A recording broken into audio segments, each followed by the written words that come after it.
Hi guys, welcome to another day of mobility programming. Today we're going to have a look at some of the movement through the hips, the way people are set up for the squat, so the best organised athletes and what they do differently perhaps to some of the guys who don't perform so well. So a simple thing for squatting, one of the things I try and do here at the club is I try and eliminate people's sort of inward action where their arches collapse and things go on. So as they're squatting, or if you jump up in the air, if you've got a tendency to sort of collapse in, that's really a sign that you're potentially going to suffer some ACL problems, but really we want to avoid that. You get much nicer torque through the body when you get those knees facing out and you squat out and through, okay? So feet on the ground, we don't want any of that. We really want to get torque going out, so pushing your squat out, okay? And what that's going to do basically, it's going to put your body in a much better position to achieve, maximal sort of results in terms of lifting. So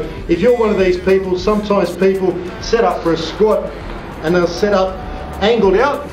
Now that's okay, if the knees are still tended out, that's fine, but what we quite often see is people will set up out, they'll go down into the squat and under load, they'll actually still have that inward motion.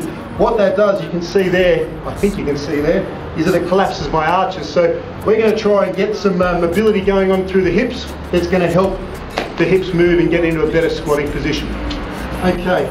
So I guess firstly we want to get in a nice 90-degree neutral sort of position for this. I want to get across, this really isn't some sort of yoga stretch where we're putting the leg down and really leaning back into that. It's quite different to a yoga stretch. Probably the best description I heard of this is, imagine you're trying to push your femur out your butt, okay? So you're really just trying to find different corners. So the way that's going to work is the femur, we're trying to push it out the side, keeping that leg down, okay, and we're really going to try and find corners, and you'll feel, I certainly feel quite tight through that area.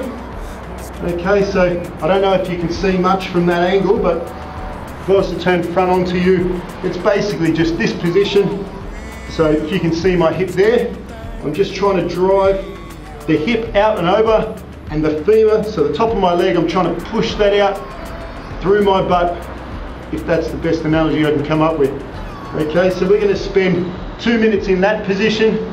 Once we've done that, we're going to take that front leg and we're going to spin it across. Okay, and then from there we're just going to do the same thing again. So 2 minutes on each leg, that's 4 minutes in total each side.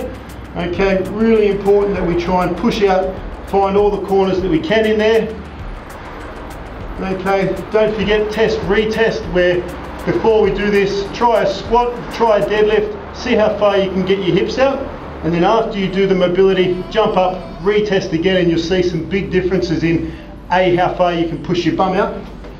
So if we're in a deadlift position, what you'll notice is that you're able to really extend that hip back a little bit further from the mobility, and if we're squatting, you're going to be able to get down further into that position as well. So 2 minutes each position, 4 minutes each side. See you tomorrow.